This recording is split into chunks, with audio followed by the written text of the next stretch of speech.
एक समय गोरखनाथ जी ने देखा कि स्वामी रामानंद जी काशी में वैष्णव पंथ का ज्यादा प्रचार कर रहे हैं और नाथ पंथ सिकुड़ता जा रहा है। इसीलिए गोरखनाथ स्वामी रामानंद जी के साथ गोष्ठी के लिए काशी शहर में आते हैं।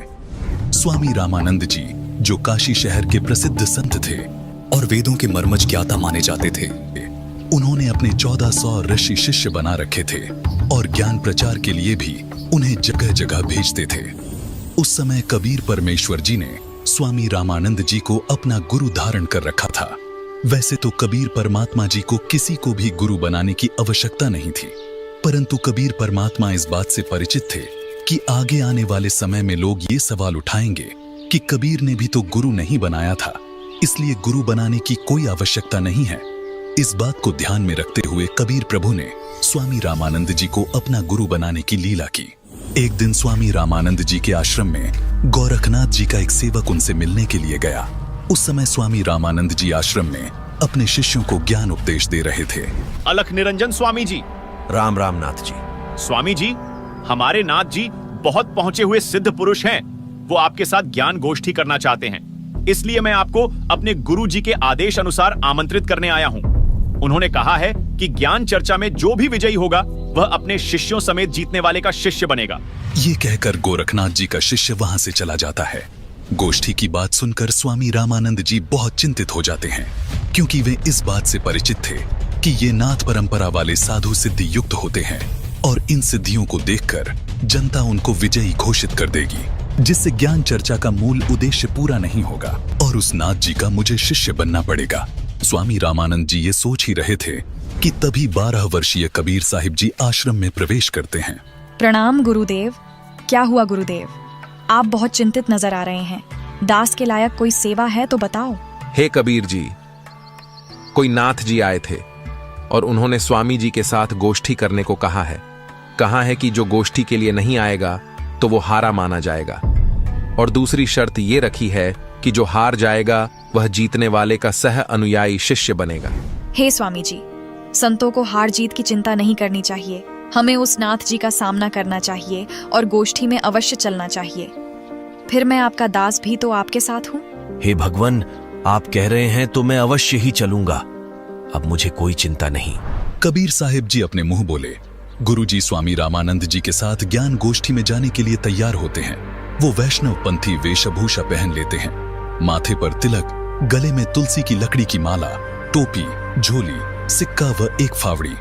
स्वामी जी व कबीर जी कुछ अन्य शिष्यों के साथ निश्चित समय और स्थान पर गोरखनाथ जी से गोष्ठी करने पहुंच जाते हैं। गंगा नदी से 500 फुट की दूरी पर गोरखनाथ उच्च आसन पर बैठे दिखाई देते हैं और बगल में 7 फुट ऊंचा त्रिशूल भी जमीन में गड़ा दिखाई देता है और स्वामी जी के लिए भी आसन लगा दिखाई देता है। आ गए रामानंद जी।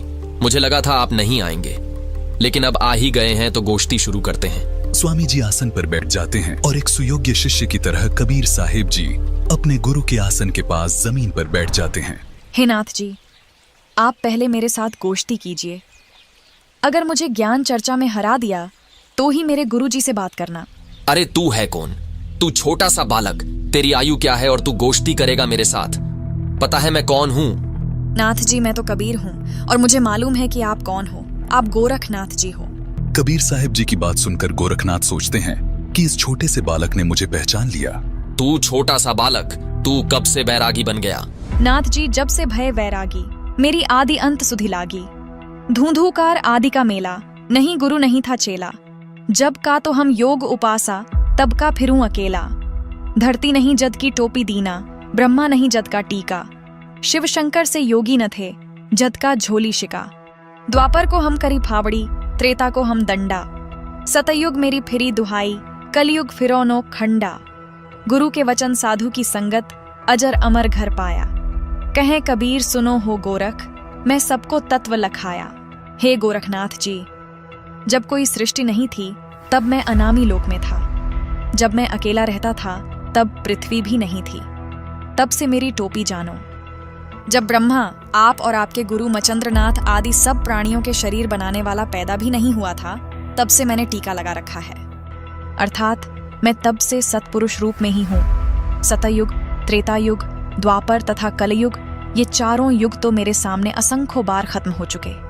हमने सतगुरु वचन में रहकर अजर अमर घर सतलोक को पाया।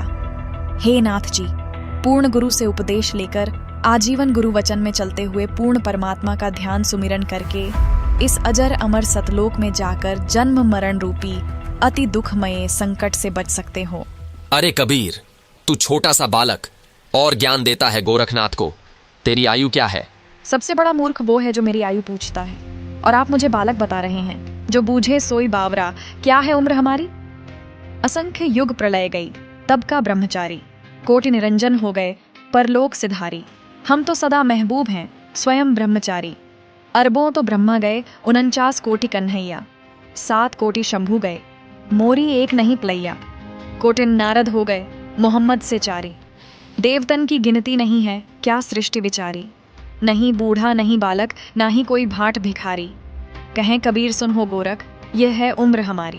असंख्य युग प्रलय में चले गए, तब का मैं अमर हूँ। करोड़ ब्रह्म भगवान मृत्यु को प्राप्त होकर पुनर्जन्म प्राप्त कर चुके हैं। अन्य भगवान जिसका तुम आश्रय लेकर भक्ति कर रहे हो, वे नाशवान हैं। फिर नाथ जी आप अमर कैसे हो सकते हैं? अरबों तो ब्रह्मा मर चुके हैं, और 49 करोड़ बार कृष्ण जी की मृत्यु हो चुकी है, तथा 7 करोड़ बार शिव जी मर चुके हैं। लेकिन मेरी एक पल भी आयु कम नहीं हुई है।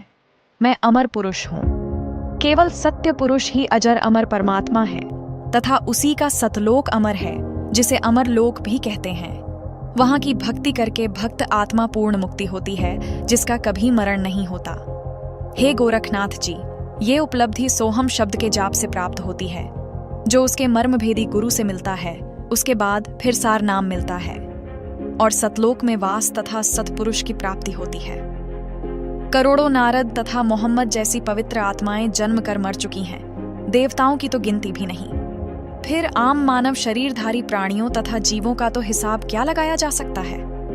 मैं न बूढ़ा न बालक, मैं तो जवान रूप में रहता हूँ, जो ईश्वरीय शक्ति का प्रतीक है। ये तो मैं लीलामयी शरीर में आपके समक्ष हूँ। ये सुनकर गोरखनाथ जी और क्रोधित हो जाते हैं और अपने त्रिशूल के ऊपर के भाग पर सिद्धि से उड़कर बैठ जाते हैं। कबीर, यदि तू इतना महान है तो मेरे बराबर में आकर बातें कर। हे नाथ जी, हम ज्ञान गोष्ठी के लिए आए हैं, न कि ये नाटक करने के लिए। आप नीचे आकर ज्ञान चर्चा करो, ताकि जनता को सच्चाई का पता लग सके। तेरे पास कोई सिद्ध शक्ति नहीं है। तू और तेरा गुरु दुनिया को गुमराह कर रहे हो। आज तुम्हारी पोल खुलेगी। अगर शक्ति है तो आओ बराबर में, यहीं चर्चा करेंगे, नहीं तो हार स्वीकार कर लो। ठीक है गोरखनाथ जी। कबीर जी अपनी कुर्ते की जेब से 150 फीट लंबी धागे की रील निकालते हैं और उसके एक छोर को पकड़कर सीधा ऊपर की तरफ फेंक देते हैं। धागा सीधा खड़ा हो जाता है और कबीर साहिब जी उस धागे के अंतिम छोर पर जा बैठते हैं। नाथ जी, अब आप आओ मेरे बराबर में, यहाँ बैठकर चर्चा करेंगे। गोरखनाथ ज्यों ही ऊपर की तरफ उठते हैं, वैसे ही धड़ाम से नीचे गिर जाते हैं।